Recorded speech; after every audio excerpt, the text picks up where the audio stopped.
올해 우리 표를 한번 같이 읽겠습니다. 시작. 나는 하나님의 사랑받는 자녀입니다. 아멘. 맞습니까? 아멘. 하나님의 사랑받는 자녀들 표징이 주일날 함께 모여 주님께 예배하고 찬양하고 기도하는 것입니다. 맞습니까? 네, 기쁘게 주일을 기다리면서 같이 또 함께 하나님 앞에 이제 말씀의 자리로 나아가도록 하겠습니다. 우리가 지난주까지 여호수아서를 묵상을 했는데, 여호수아서는 가나안을 여호수아의 인도하심을 받아서 정복하는 과정을 얘기하는 겁니다. 40년의 광야 생활을 지나서 그게 이제 민수기와 신명기에 나타나죠. 그리고 이제 여호수아서는 이제 요단강 전에서부터 모세가 죽고 그 이후 이제 가나안에 들어가서 남부 지역을 점령하고 북부 지역을 점령해서 오늘의 이스라엘의 토대를 만드는. 그러면서도 아시다시피 가나안 땅은 하나님이 아브라함과 이삭과 야곱, 이스라엘 모든 백성에게 수백 년 전부터 약속했던 그 젖과 꿀이 흐르는 가나안 땅이, 약속의 땅을 들어가는 거예요. 그래서 여호수아서가 굉장히 중요하기 때문에 제가 이번 주 다음 주까지 여호수아서를 조금 더 말씀을 이어가도록 하고, 또 여러분들이 그동안에 묵상했던 내용과 함께 이것을 연계해서 생각하면 좋겠습니다. 1월 19일 날 제가 요단강이 갈라진 비결에 대해서 설교를 했습니다. 기억하세요? 요단강이 갈라진 비결을 제가 세 가지로 말씀을 여러분에게 전했는데 복습해 봅니다. 첫째는 제사장들에게 언약궤를 준비해가지고 언약궤를 따라 백성이 요단강을 건너가는 것이 첫 번째 비결이었습니다. 근데 이 언약궤를 따랐다는 말은 바로 하나님의 은혜를 입었고 하나님의 임재가 있는 것이고, 하나님과 함께 할 때 기적이 일어나고 새로운 삶이 시작된다. 그것을 첫 번째 말씀을 드리는 거죠. 두 번째로는 이스라엘 백성이 자신을 먼저 정결하게 했습니다. 거룩하신 하나님은 더러운 죄악과 함께하지 않습니다. 종교, 신앙, 기독교의 가장 본질적인 것은 자기를 돌아보고 자기를 정결하게 하고 깨끗하게 하는 거죠. 내가 그냥 정말 늘 구질구질하고 비참하게 죄악 속에 살다가 일요일날 와가지고는 하루 주님 저 용서해 주세요, 그걸로 끝나는 게 아니란 말이에요. 나의 삶을 정결케 자신을 돌아보면서 하나하나, 한 번에 우리가 성자가 될 수는 없지만 예수 그리스도를 따라 믿으면서 점차적으로 나가 자신을 성결할 때 기적이 일어납니다. 세 번째로는 믿음으로 발걸음을 내딛고 하나님 앞에 나아갈 때, 그때 하나님께서 기적을 역사해 주신다. 그렇게 세 가지 말씀을, 하나님의 임재와 거룩한 자기 성결, 그리고 순종할 때 기적은 일어난다. 그것입니다. 오늘 설교는 길갈에다가 진을 치고, 이제 모압 광야를 지나서 길갈에 진을 치고 여리고 성을 점령하려고 이제 들어가기 직전에 일어났던 그 사건입니다. 이스라엘의 가는 진로가 이렇게, 이스라엘이 요단강을 막 건너가지고 길갈에다 진을 친 다음 여리고를 들어가서 점령하기 하려고 준비하는 그 단계에서 나온 사건이었습니다. 원래는 그림을 보시면 남쪽엔 사해가 있고 죽은 바다죠. 소금이 가득하고, 북쪽엔 갈릴리 호수가 있어요. 그리고 갈릴리 호수에서 나온 물이 요단강을 타고 내려가 사해로 흘러 들어가는 거죠. 근데 그 여호수아가 요단강을 가로질러서 가나안 땅을 쳐 들어갑니다. 40년 전에 여호수아가 정탐을 그때 했어요. 그때는 이쪽이 아니라 이집트에서부터 나가면 이쪽으로 가게 돼 있어요. 근데 지형을 보시면 이쪽은 전부 다 험준한 산악 지역입니다. 또 중간 아래는 유대 광야가 있어요. 광야 옆길로 해가지고 예루살렘 쪽으로 이렇게 가려고 했더니 이쪽이 험준한 산악 지역이었어요. 그리고 이 지역에 아낙 자손들이 또 살아서 아낙 자손은 좀 장대한 거인족들이 또 많이 있었거든요. 그래서 그쪽으로 갈 때 기가 죽어가지고 포기했지 않습니까? 또 하나는 이스라엘 민족들이 대규모 민족이 이쪽으로 쳐들어온다는 걸 알고 산악지역이니까 방어하기가 쉽잖아요. 우리나라도 서울 북쪽으로 북한산성, 남한산성을 쌓듯이 이 사람들도 이쪽에 방어진을 구축해 놨던 거예요. 그러다 보니까 이쪽으로 못 들어가고 다시 결국 불신앙 때문에 광야로 다시 돌아와서 40년간을 헤매면서 고생을 많이 했습니다. 그런데 여호수아가 남동쪽으로 돌아가 가지고 지금의 요르단 땅이죠. 요르단으로 해서 사해 남쪽으로 돌아서 이쪽으로 들어간 거예요. 그리고 더구나 비가 많이 오는 우기 때, 그러니까 이제 요단 강물이 우기 때는 넘쳐가지고 물이 가득하거든요. 옛날 기록을 보면 요단강이 물이 아주 많을 때는 폭이 1km가 될 정도로 넓었다는 거예요. 저도 요단강을 가봤지만 평상시에는 물이 좁아서 아주 작은 개울 같습니다. 그런데 비가 많이 올 때는 여기가 이제 평평하니까 막 넘치는 거죠. 그때 여호수아가 우기 때 여기를 공격을 해 들어갑니다. 그러니까 설마 우기 때 이쪽으로 오냐. 그래가지고 사실은 우리로 얘기하면 공격에서 기습 공격, 전혀 예상 안 했던 허를 찔리는 게 되는 거예요. 여러분 인천 상륙작전이 성공한 것도 아세요? 인천이 조수간만이 10m가 넘잖아요. 그러니까 여기에 물이 쫙 빠지고 들어오고 하니까 여기는 상륙작전하기에 제일 나쁜 곳이에요. 만약에 이게 상륙작전 하다가 시간이 조금만 지체되면 그대로 물이 쭉 빠지면서 그냥 허 벌판에 군인들이 다 노출이 되잖아요. 그냥 기관총으로 쏘면 다 죽는 거예요. 그러니까 김일성도 메가더 장군이 상륙작전이라는 거 할지도 모른다는 정보를 알고 있었어요. 그랬는데 어디로 올지를 알지 못하는데 인천으로 설마 오랴 했던 거래요. 그래가지고 원래는 인천 상륙작전 앞두고 저쪽 동해안 쪽에 한포 사격을 막 해가지고 그쪽으로다가 오나보다 하고 신경을 썼을 때 인천으로 들어온 거예요. 그것도 새벽 4시에 들어왔죠.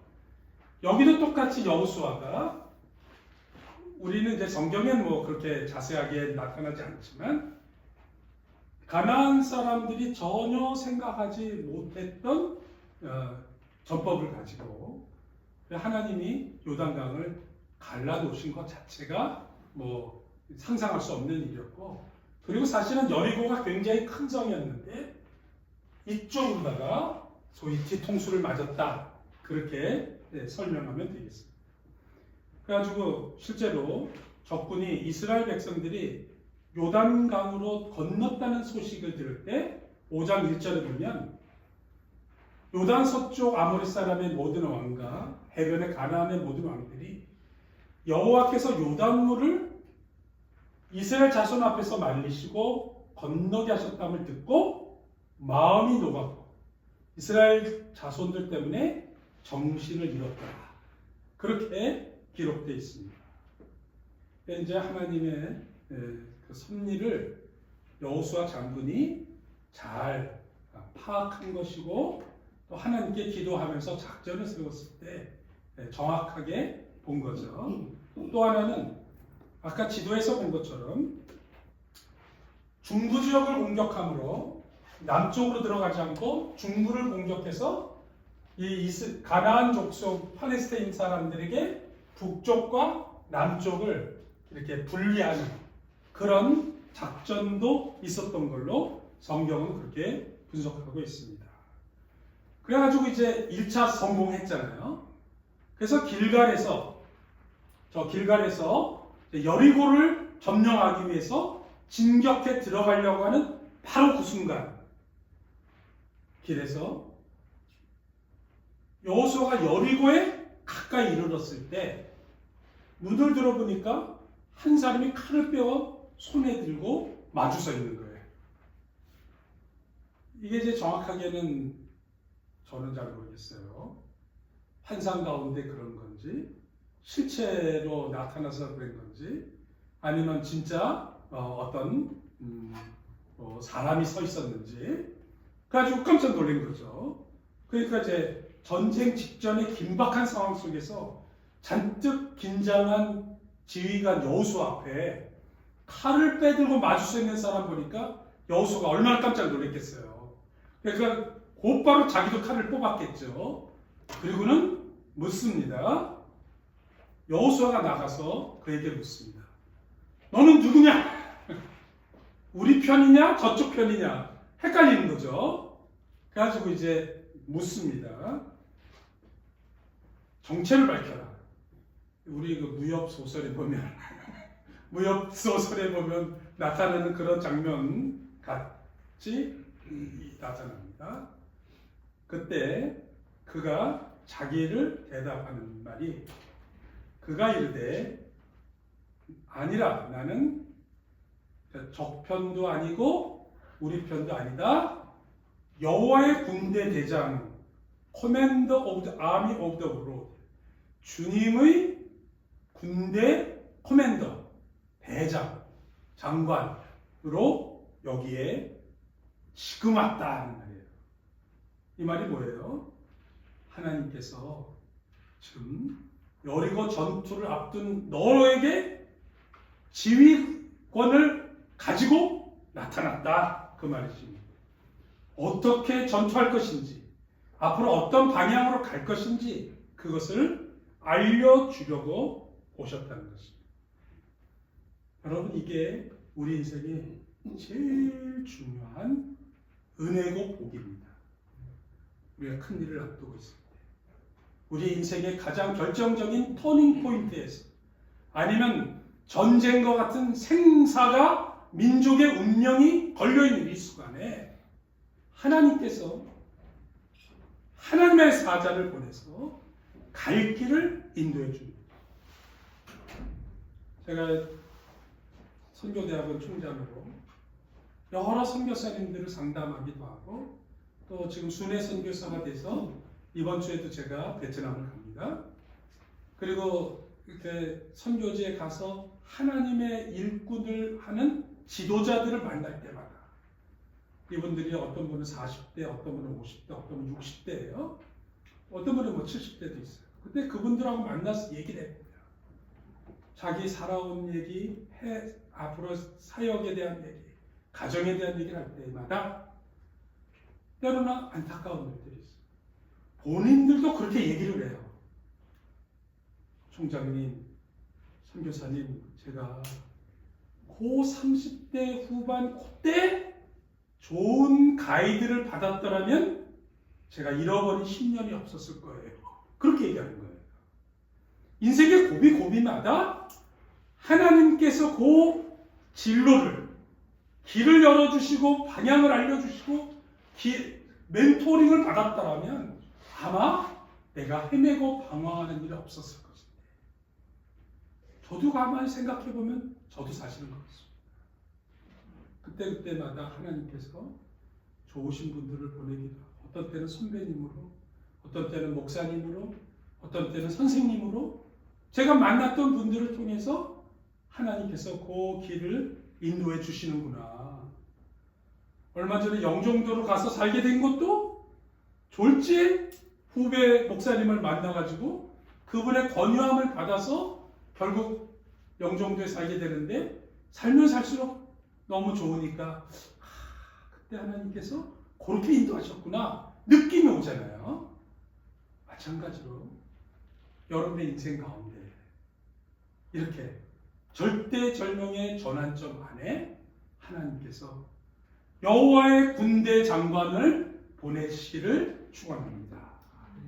이분을 만나는 것, 이분을 깨닫는 것, 그리고 이분의 인도함을 받는 것, 그것이 진정한 복이라고 하는 것입니다. 그리고 주일날 예배를 통해서, 말씀을 통해서, 때로는 우리가 밥 먹으면서, 때로는 우리가 설교를 들으면서, 때로는 눈 감고 기도하는 가운데 하나님이 우리에게도 말씀하십니다. 그리고 그것이 내 인생에 정말 여호와의 지휘, 하나님께서 내게 어떻게 해야 될까를 알려주는 주님의 음성이 되기를 바랍니다. 그러면 이 사건, 여호와의 군대 장관을 여호수아가 만난 오늘의 이 사건 속에서 우리에게 주시는 세 가지 교훈을 찾아보도록 하겠습니다.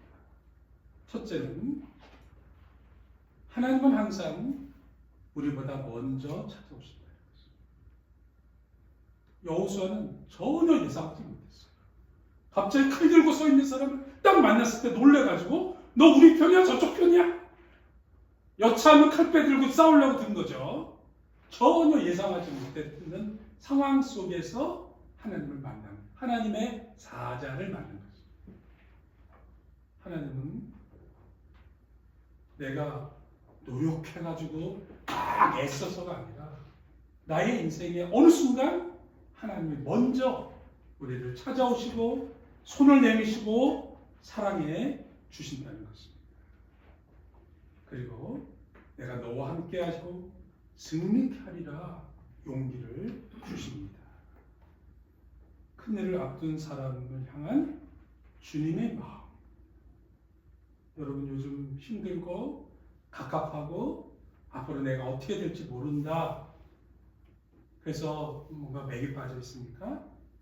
주님이 우리를 찾아오실 것입니다. 믿습니까? 네. 성경을 보세요. 함께 읽겠습니다. 시작.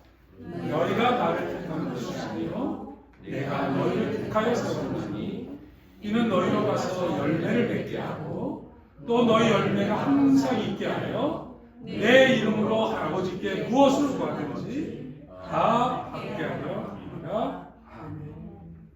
우리가 열매를 맺고 다 받을 수 있게 하시려고 하나님이 먼저 우리를 선택하셨습니다. 우리가 어떻게 해야 될지 잘 모를 때 주님이 오셔서 앞서가시고 어디로 가야 할지를 알려주시는 것입니다. 그래서 먼저 찾아오시는 주님을 여러분이 기쁘게 받아들이기만 하면 풍성한 열매를 얻을 수 있을 것입니다. 두 번째, 우리에게도 믿음의 전투가 있다는 걸 기억해야 하는 것입니다.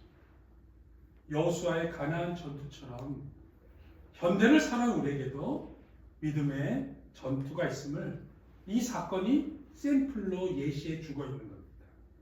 디모데후서 6장 11절을 같이 한번 읽어보도록 할까요? 시작. 오직 너 하나님의 사랑으로 이것들을 피하고 의와 경건과 믿음과 사랑과 인내와 온유를 따르며 믿음의 선한 싸움을 싸우라. 영생을 취하라. 이를 위하여 내가 부르심을 받았고 많은 증인 앞에서 선한 증언을 하였도다. 아멘.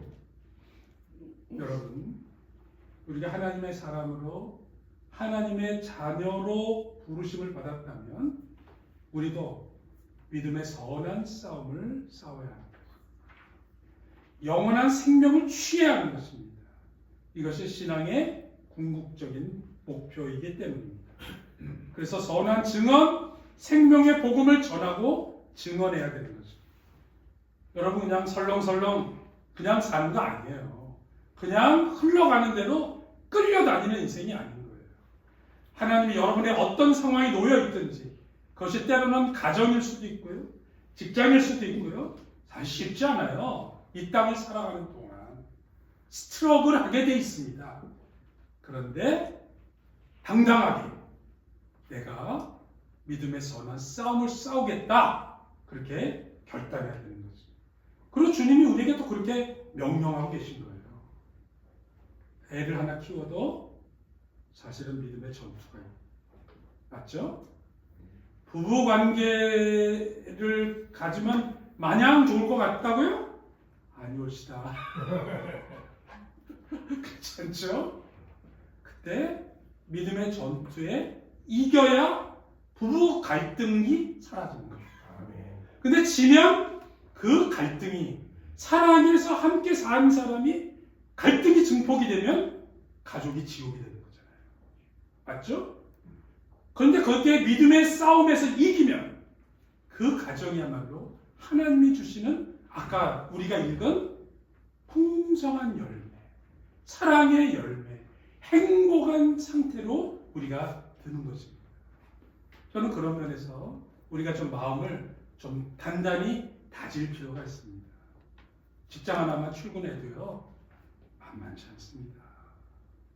심지어는 아침에 나 오늘 크게 열심하고 성실하게 열심히 좀 일찍 딱 출근을 했는데 직원 한 사람이 한번 뭐 기분 나쁜 소리 한마디 들어도 아침부터 요즘 보통 사람들이 이제 재수 없이 저 인간 만나가지고 오늘 하루 망쳤네?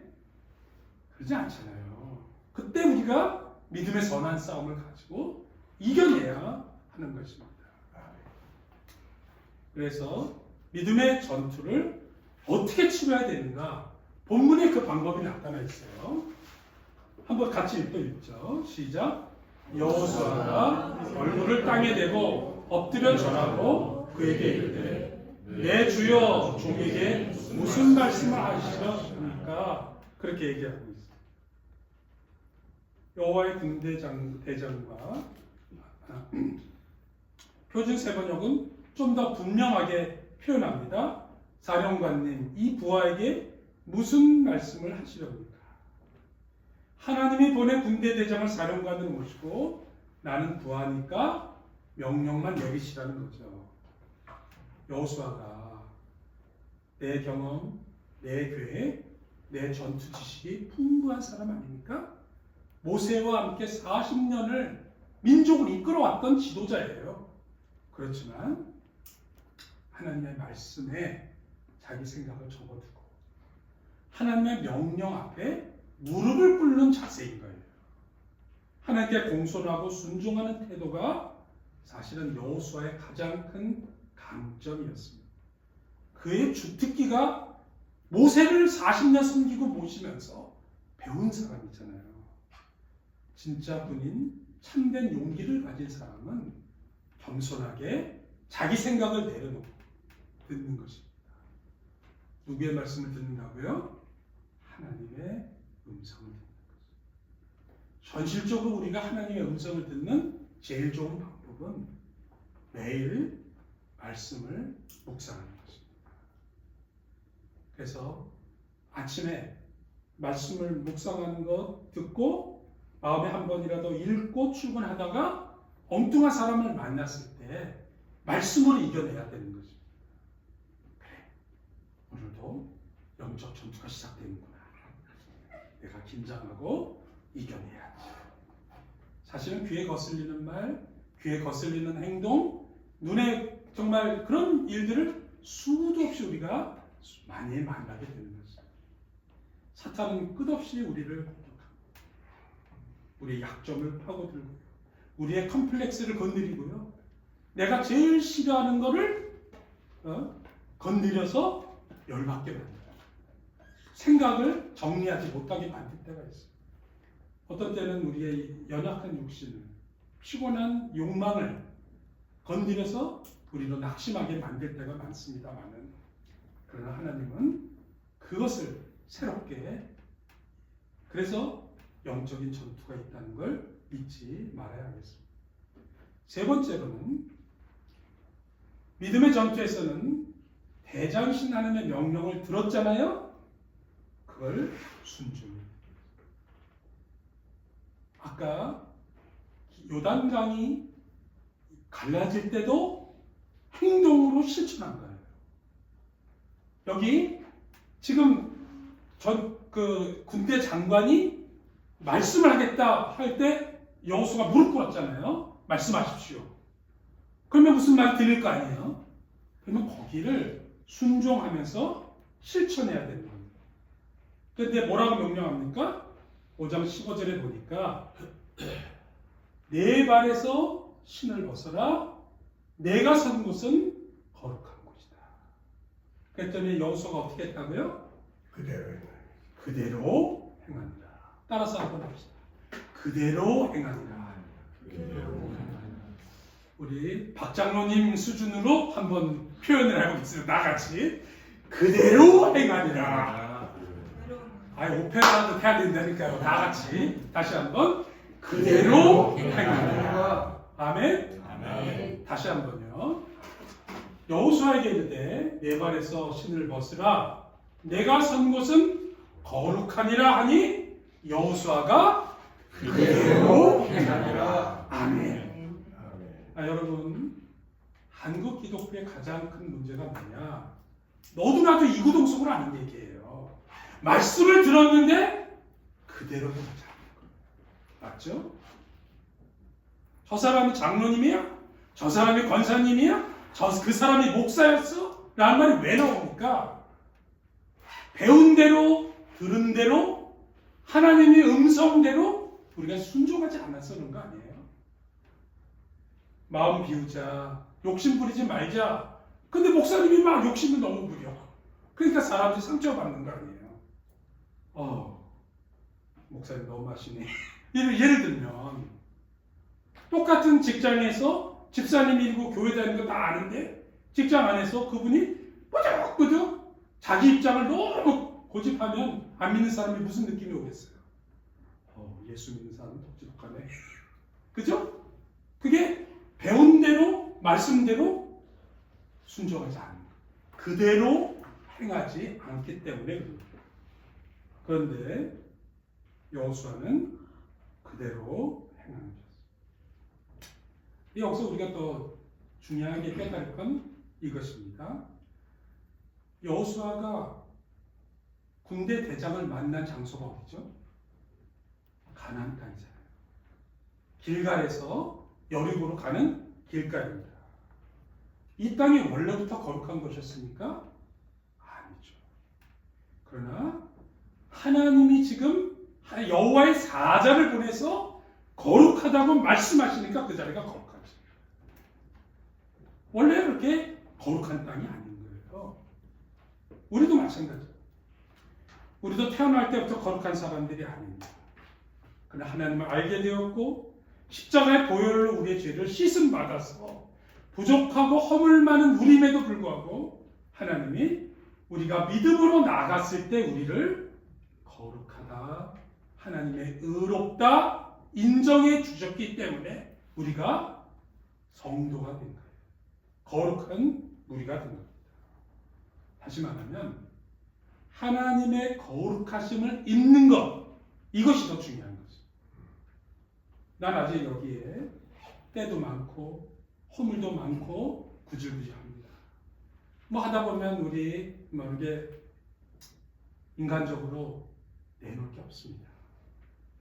그런데 창조주 하나님이 당신의 독생자 아들을 보내셔서 십자가의 돌을 달려 돌아가신 다음 나를 자녀 삼으시고 나를 거룩한 우리 하나님의 자녀로 삼아 주셨기 때문에 내가 거룩하게 된 거죠. 아멘.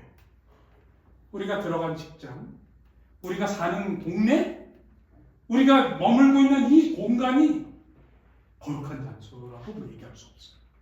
그런데 주님이 내가 선 곳은 거룩하니라 말씀하시니 이 자리가 거룩해져. 맞습니까? 맞습니다. 하나님의 성령이 임재하시고 하나님께서 우리와 함께 하시는 그 장소가 하나님의 거룩한 공간이 되는 거죠. 그러면 여러분의 가정에 하나님의 임재하시는 여러분의 가정은 성전보다도 더 중요한 거룩한 공간입니다. 아멘. 여러분의 직장이 내가 밥 먹기 위해서 취업을 했지만 그러나 그것도 하나님께서 우리를 거룩한 곳이다 말씀하시고 명령하시고 성령께서 함께 하시면 그 직장, 그 공장이 거룩한 땅이 되는 것입니다. 다시 말하면 하나님이 우리를 새롭게 하는 것입니다. 이것을 우리가 한번 적용해 보십시다. 여러분, 우리가 서 있는 그곳이 어디입니까? 우리가 서 있는 곳은 사람마다 다 달라요.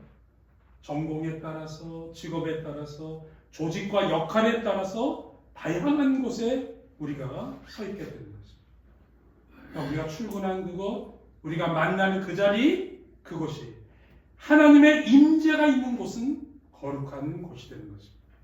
다시 말하면 하나님께서 찾아가 주셔서 여러분에게 사명을 주는 곳이라면 그곳이 어디든지 거룩한 하나님의 땅, 약속의 땅, 가나안이 되는 것입니다. 더 정확하게 말한다면 여러분에게 사명이 있기 때문에 하나님이 그곳에 보내셨고 그곳을 거룩하게 만드실 것입니다. 그냥 보낸 게 아닙니다. 하나님의 뜻이 있습니다. 그 뜻을 발견하고 순종한다면 그곳이 거룩한 하나님의 나라로 변하는 것입니다. 그런데 그 반대로 만약 아름다운 예배당을 가진 교회라도 하나님의 뜻이 드러나지 않고 인간의 욕망이 부딪히는 곳이라면 그것은 시장 바닥만도 못한 것입니다. 제가 어느 교회를 갔는데 그 교회는 자기네 예배당 맨 앞 전면에다가 예루살렘에서 이스라엘에서 가져온 화강암을 컨테이너로 가져오다가 이 거룩한 성지에서 왔다고 벽에다가 대리석을 붙였어요. 그리고 그 교인들은 너무나도 그 교회에 자부심을 가졌어요. 우리 교회는 거룩한 성지에서 돌을 가져다가 예배당을 만들었다고, 성전이라고 말이죠. 참 귀한 말이죠. 저도 그 뜻과 의지는 너무나도 괜찮습니다. 안타까운 건 그 교회 분란이 나가지고 몇 년째 지금 다툼을 하고 있는 거예요. 그리고 교인들끼리 서로 고소고발하고. 너무 안타깝죠. 여러분, 겉으로 보는 게 중요한 게 아닙니다. 그 안에 하나님께서 함께 하시고 우리가 바른 사명을 받게 되면 그것을 거룩한 하나님의 곳으로 하나님 전환시켜 주실 것입니다. 제 친구 목사님이 오래전에 예루살렘 성지 순례를 갔다 왔습니다. 그리고 특별히 그분은 예수님이 골고다 언덕에 돌아가실 때까지 가셨던 그 골고다 언덕길 가는 길, 그거를 성경에서 십자가의 길, 우리 보통 라틴어로 비아 돌로로사라고 얘기해요. 예수님이 우리를 죄를 구원하기 위하여 빌라도 법정에서 재판을 받고 그 후 십자가를 지고 언덕길을 올라서 골고다 언덕까지 갔으니 그 길이 얼마나 정말 정서적으로 영적으로 우리 감동적인 그 공간 아니겠습니까? 그래서 자기는 이번에 성지순례를 가면 그 십자가의 길을 꼭 한번 나도 따라서 천천히 걸으면서 묵상하고 구원의 은혜를 정말 가슴에 새기고 돌아오겠다. 그리고 정말 사모했습니다.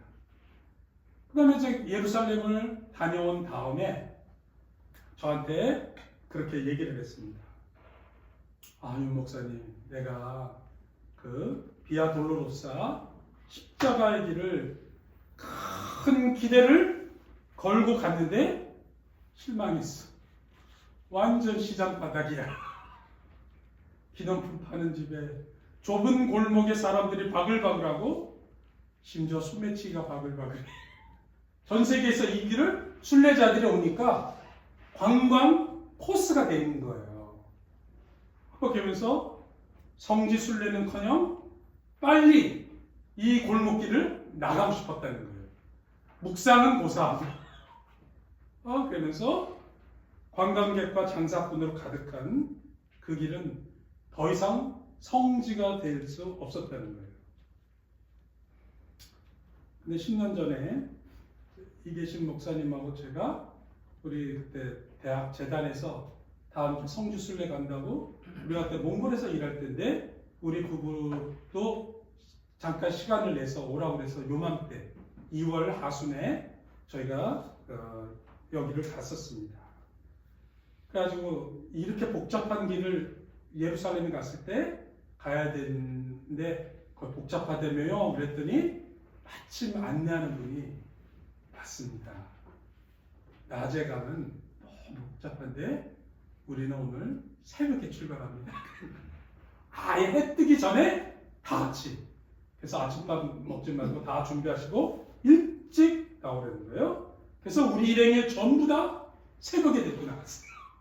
이거 제가 찍은 사진입니다. 어때요? 너무 괜찮죠? 가는 코너마다 느낌이 완전히 다른 거예요. 아무도 없는 골목길을 조용히 묵상하면서 골고다 언덕으로 올라가는데 얼마나 은혜가 됐는지.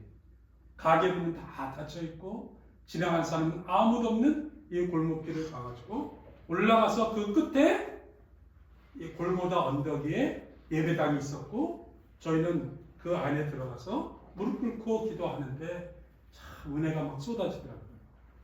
저도 뭐 여러 차례 회개 기도를 드렸는데 골고다 언덕에서 제가 지금까지 살아오면서 지은 죄를 저는 용서해 주세요 간절하게 기도하는데 정말 막 감동이 밀려오는 거예요. 그리고 정말 용서받은 구원의 확신이 확실하게 들더라고요.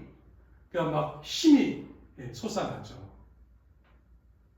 똑같은 장소라도 어떻게 활용하느냐에 따라서 결과가 완전히 다릅니다. 여러분, 하나님의 임재를 경험하는 곳이라면 그곳은 거룩한 곳이에요. 그래서 여러분의 사무실이 거룩한 곳이에요. 여러분이 선생님이라면 캠퍼스와 교실이 거룩한 곳이 되어야 되고요. 여러분이 주부시라면 우리 가정이 하나님이 일하는 거룩한 곳이 돼요. 그래서 최근 선교학에서 중요한 이슈가 뭐냐? 주제가 비즈니스 애즈 미션. 선교로서 비즈니스의 목적이 선교고 일터가 곧 선교 현장이고 비즈니스맨이 곧 일터 선교사가 되는 거죠. 그래서 사무실이, 카페가, 예술의 전당, 콘서트홀이 여러분의 집이 여러분의 선교 현장이 돼야 되는 거죠. 맞습니까? 제가 오늘 놀라운 선교 현장, 거룩한 곳을 하나 소개하려고 합니다. 한국 남자들이라면 누구나 다 대다수가 군대를 가려옵니다. 저도 대학을 졸업하고 졸병으로 군대를 다녀왔습니다. 한국 남자들이 만나면 군대 얘기하는 게 그냥 익숙한 버릇이에요. 근데 문제는 군대를 좋게 얘기하는 사람이 거의 없다는 거예요. 가서 고생한 얘기, 힘든 얘기 해가지고 제대할 때가 되면 뭐라고 얘기하냐면 우리 선배, 내 고참이 그런 얘기를 했어요. 나는 제대하고 나면 이 동네 쪽은 쳐다도 안 볼 거야. 남자들이 흔히 하는 말이에요. 이쪽으로는 오줌도 안 싼다. 그런 얘기를 막 하는 거예요. 그런데 만약 그 군인 시절에 하나님을 만나고 고난 속에서 간절하게 군 시절의 기도 응답을 체험한 곳이라면 얘기가 달라집니다. 제가 소개할 영상은 육군 논산훈련소에서 연무대 장병들이 실로암 찬양을 부르는 모습인데 몇 해 전에 찍은 사진입니다.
사랑해요, 그래. 이 예배 참석한 군인들은 억지로 참석한 게 아닙니다. 훈련 중에 군인들이 일요일에는 법당이나 성당이나 교회를 스스로 선택할 수가 있어요. 그리고 가기 싫은 사람은 그냥 내무반에 앉아서 그냥 쉬면 되는 거예요. 그러니까 그 수천 명 그 훈련생들이 일요일날 아침에 자기가 선택해서 예배당에 간 거예요. 그리고 저는 이 영상 보는데 벌컥 눈물이 납니다. 가슴이 뭉클했죠. 그런데 이 동영상에 댓글이 제가 그때 볼 때 640개가 달려 있었어요. 근데 이 댓글에 어떤 분이 이런 글을 올렸습니다. 이건 다 교회 다니는 애들 아니야.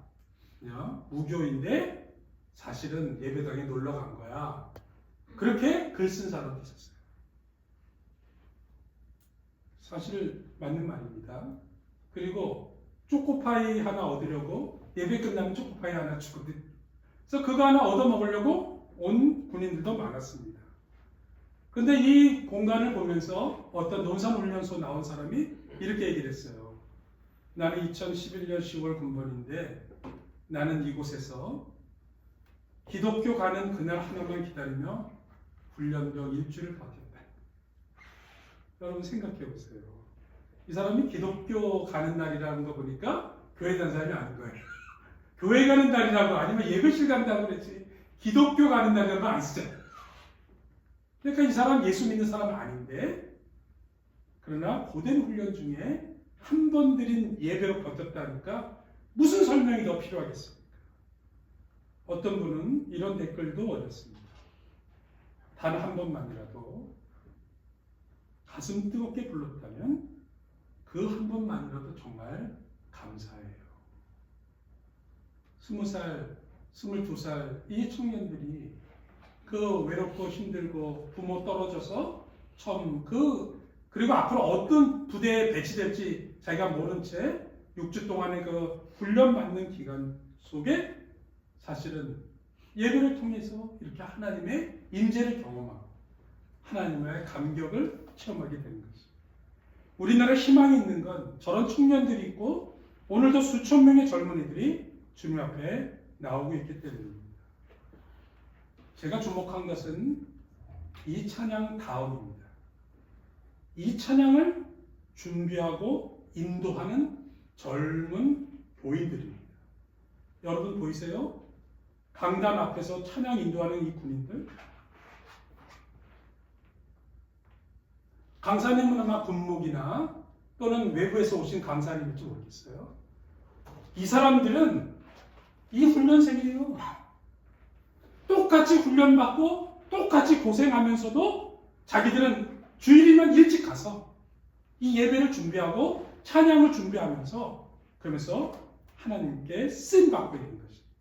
하나님의 도구로 살아가는 것입니다. 이 사람들은 전문가도 아닙니다.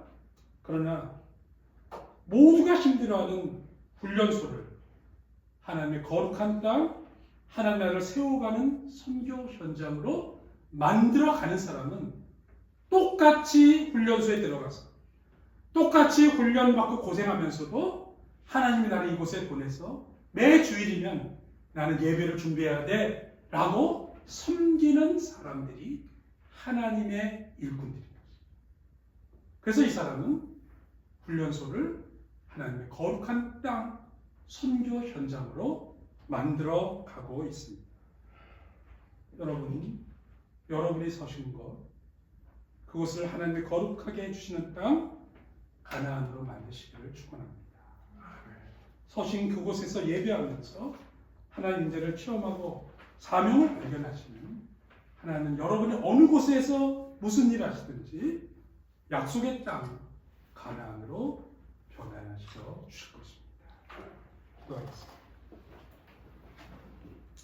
가나안 땅에서 첫 번째 전투를 앞두고 하나님의 군대 대장을 보내신 아버지, 오늘도 우리에게 먼저 찾아와 주시고 함께 하겠다 승리케 하리라고 약속하시는 주님이심을 믿습니다. 이 어려운 시기에 내가 선 곳이 거룩한 곳이라 말씀해 주시고 이 위기를 헤쳐가면서 사명으로 이어지게 해 주시옵소서. 예수님의 이름으로 기도합니다. 아멘.